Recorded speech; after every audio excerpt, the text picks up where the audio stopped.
12వ సర్గము.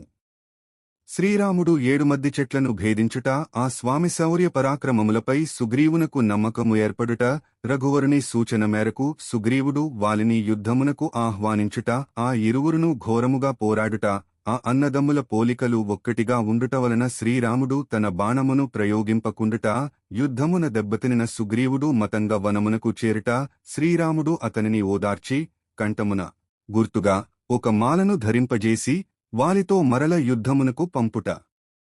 అంతట మహాతేజస్వి అయిన శ్రీరాముడు సుగ్రీవుడు పలికిన సముచితములైన వచనములను విని అతని విశ్వాసము కొరకు వెంటనే తన ధనుమును చేతబట్టెను. లోకవిఖ్యతుడైన రామచంద్రుడు తన కోదండమును గ్రహించిన పిమ్మట ధనుష్టంకారములతో దిక్కులను పిక్కటిల్లజేయిచూ ఒక మద్ది చెట్టును గురిచేసి వాడియైన ఒక బాణమును ప్రయోగించెను. మహావీరుడైన రఘువరుడు వేసిన ఆ బంగారు బాణము 7 మద్ది చెట్లను చీల్చుకొనుచు కొండచర్య ద్వారా పాతాళమున ప్రవేశించెను. మిక్కిలి వేగముతో అధోలోకములను చీల్చుకుని వెళ్లిన ఆ బాణము క్షణకాలములో తిరిగి వచ్చి మరల శ్రీరాముని తూణీరములో చేరెను. శ్రీరాముని బాణము 7 మద్ది చెట్లను ఒక్క దెబ్బతో అట్లు చీల్చివేయుటను జూచి సుగ్రీవుడు మిగుల ఆశ్చర్యపడెను. అంతట ఆ వానరరాజు శ్రీరాముని పరాక్రమమునకు మిగుల సంతసించెను. పిమ్మట అతడు అంజలిఘటించి ఆభరణములు వ్రేలాడుచుండగా భూమిపై సాగిలబడి ప్రణమిల్లెను. శ్రీరాముని బాణప్రయోగ కౌశలమునకు సుగ్రీవుడు ఎంతయు సంతుష్టుడై ధనుర్ధారులలో శ్రేష్ఠుడు, మహాసూరుడు, ధర్మజ్ఞుడు అయిన రఘువరునితో ఇట్లు పలికెను. నరశ్రేష్ఠుడవైన ఓ ప్రభూ! ఇంద్రుడు మొదలగు సమస్త దేవతలను సైతము నీవు నీ బాణముల ధాటితో రణరంగమున చంపగల సమర్థుడవు. ఇంక నీకు వాలి ఒక లెక్కయా? ఓ రామా! నీవు ఒకే ఒక్క బాణముతో బలిష్టములైన 7 మద్ది చెట్లను, పర్వతమును, భూమిని, అధోలోకములను చీల్చివేసితివి. ఇంక రణరంగమున నిన్ను ఎదిరించి నిలువగలవాడెవడు? మహేంద్రునితో, వరుణునితో సమానుడవైన నీవంటి మిత్రుని పొందుట వలన నా భయశోకములు తొలగినవి. నాకు అంతులేని సంతోషము కలిగినది. ఓ రఘువీరా! నీకు చేతులెత్తి నమస్కరించుచున్నాను. సోదరుని రూపములో శత్రువుగా ఉన్న వాలిని నా ప్రీతి కొరకై నేడే వధింపుము. మహాప్రాజ్ఞుడైన శ్రీరామునకు సుగ్రీవుడు లక్ష్మణునివలే ప్రీతిపాత్రుడు అయ్యెను. అట్టి ప్రియమిత్రుని రఘువరుడు అక్కున జేర్చుకుని ఇట్లు పలికెను. ఓ సుగ్రీవా! ఇక కిష్కింధకు వెంటనే వెళ్ళుదము. నీవు ముందు నడుపుము. వెళ్ళి సోదరుని హింసించునట్టి ఆవాలిని యుద్ధమునకు పిలువుము.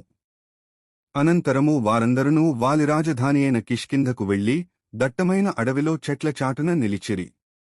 అంతట సుగ్రీవుడు నడుము బిగించి యుద్ధసన్నద్ధుడై వాలిని ఆహ్వానించుటకై భయంకరముగా గర్జించెను. అటైనర్చిన ఆ గర్జన ఆకాశమును చీల్చుచున్నదా అనునట్లు ఉండెను. మహాబలశాలి అయిన వాలి తన తమ్ముడగు సుగ్రీవుని గర్జనను విని మిగుల క్రుద్ధుడై తొట్రుపాటుతో నగరము నుండి వెలుపలికి వచ్చెను. అప్పుడతడు అస్తాద్రిని జేరిన సూర్యబింబమువలే ఒప్పుచుండెను. అనగా అస్తమింపబోవుచున్న సూర్యునివలే తేజోవిహీనుడై ఉండెను. ఆకాశమునందు బుధుడు, అంగారకుడు అను గ్రహముల మధ్యవలే భూమిపై వాలిసుగ్రీవుల మధ్య భయంకరమైన ద్వంద్వయుద్ధము జరిగెను. ఆ సోదరులు ఇరువురును క్రోధావేశపరులై యుద్ధభూమియందు పిడుగుపాటుల వంటి అరచేతి దెబ్బలతోనూ వజ్రాయుధముల వంటి పిడికిళ్లగుద్దులతోనూ పరస్పరము మోదుకునిరి. అప్పుడు ధనుర్ధారి అయిన శ్రీరాముడు అశ్వినీదేవతల వలె ఒకరితోనొకరు పోలియున్న ఆ ఇద్దరు వీరులను చూచి సుగ్రీవుని, వాలిని స్పష్టముగా గుర్తింపలేకపోయెను. అందువలన రఘువీరుడు ప్రాణాంతకమైన తన శరమును ప్రయోగింపలేదు. ఇరువురును ఘోరముగా పోరుసల్పుచుండగా వాలి చేతిలో మిక్కిలి దెబ్బతినిన సుగ్రీవుడు తనకు రక్షకుడైన రాఘవుడు కన్పింపకపోవుటచే ఋష్యమూక పర్వతము వైపునకు పరుగులు దీసెను. తనను ఎదిరించి పోరాడుటకు వచ్చిన సుగ్రీవుని చూచి వాలి మండిపడి తన పిడిగుద్దులతో అతని శరీరమును నుగ్గునుగ్గు గావించెను. అప్పుడు సుగ్రీవుడు తన శరీరము అంతయును రక్తసిక్తము కాగా మిక్కిలి అలసిపోయి ఋష్యమూక పర్వతముపైగల మహావనమున ప్రవేశించెను. మిగుల బలశాలి అయిన వాలి ఋష్యమూక వనమున సుగ్రీవుడు ప్రవేశించుటను జూచెను. పిమ్మట అతడు మతంగముని శాపకారణముగా ఆ పర్వతము మీదికి వెళ్ళుటకు భయపడి బ్రతికిపోయితివి పొమ్ము అని పలికి వెనుదిరిగెను. అనంతరము క్రుద్ధుడై అతడు తన నగరమునకు చేరెను. పిమ్మట శ్రీరాముడుగూడా తమ్ముడగు లక్ష్మణుని తోడను హనుమంతుని తోడను కూడి సుగ్రీవుడున్న వనమునకు వచ్చెను. అంతటా తన కడకు వచ్చిన రామలక్ష్మణులను జూచి సుగ్రీవుడు సిగ్గుతో తల వంచుకుని నేలవైపు చూచుచూ రామునితో దీనముగా ఇట్లు పలికెను. ఓ రాఘవ! మీ పరాక్రమమును చూపి తృప్తిపరచితిరి, వాలిని యుద్ధమునకు ఆహ్వానింపుము అని సూచించితిరి. ఇప్పుడు మీరు చేసిన పని ఏమి? నన్ను శత్రువు చేతిలో చావుదెబ్బలు తినునట్లు చేసితిరి. నేను వాలిని చంపను అని మీరు అప్పుడే వాస్తవమును చెప్పియుండినా బాగుండెడిది. అప్పుడు నేను యుద్ధమునకు వెళ్లకుండెడివాడను. మహాత్ముడైన సుగ్రీవుడు ఇట్లు పలుకగా రఘురాముడు అతనిపై కనికరము చూపుచూ ముదువుగా ఇట్లు నుడివెను. నాయనా! సుగ్రీవా! క్రోధమును వీడుము, నా మాట వినుము. జరిగిన దానికి చింతింపవలదు. నేను బాణమును ప్రయోగింపని కారణమును తెలిపెదను. మీ అన్నదమ్ముల ఇరువురి పోలికలును ఒక్కటే. వేషభూషలలోగాని, శరీర ప్రమాణములలోగాని, కడకు నడకలలోగాని ఏమాత్రమూ భేదమే లేదు. ఓ వానరోత్తమా! మీ ఇరువురి కంఠస్వరములు, వర్చస్సులు, చూపులు, పరాక్రమములు మాట్లాడుతీరు మొదలగు వానిలో కొంచెముగూడ తేడాలేదు. కావున మీ రూపములలోగల సాదృశ్యముచే నేను భ్రమకు గురియైతిని. నా బాణము మిగుల వేగముగలది, శత్రువుల ప్రాణములను తీయిటలో తిరుగులేనిది, భయంకరమైనది. అయినను మీ ఇద్దరిలోగల ఒకే పోలికల కారణముగా నేను నా బాణమును వేయనైతిని. నేను త్వరపడి శరమును వేసినచో అది నీ ప్రాణములనే తీయవచ్చును.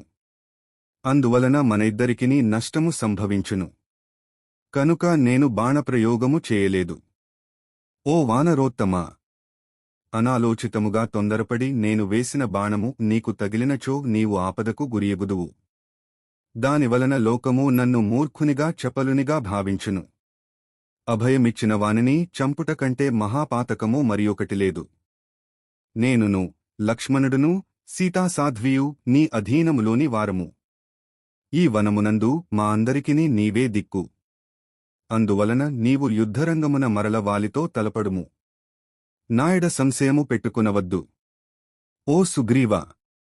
ఈసారి నేను ఒకే ఒక్క బాణముతో వాలిని మట్టికరపయించెదను చూడుము. ఓ వానరేశ్వర! నీవు ఒక చిహ్నమును ధరింపుము, దానివలన మీరు ఇద్దరు ద్వంద్వయుద్ధము చేయుచున్నప్పుడు నిన్ను నేను సులభముగా గుర్తింపగలను. పిదప శ్రీరాముడు లక్ష్మణునితో, తమ్ముడా! బాగుగా వికసించిన ఈ నాగకేసర పులతను పెకలించి మహాత్ముడైన సుగ్రీవుని మెడలో వేయుము అనెను. అంతట లక్ష్మణుడు ఋష్యమూక పర్వతము యొక్క చర్యేందు బాగుగా వికసించిన పూలతో నిండియున్న నాగకేసర పులతను పెకలించి తీసుకుని వచ్చి ఆ సుగ్రీవుని మెడలో వేసెను.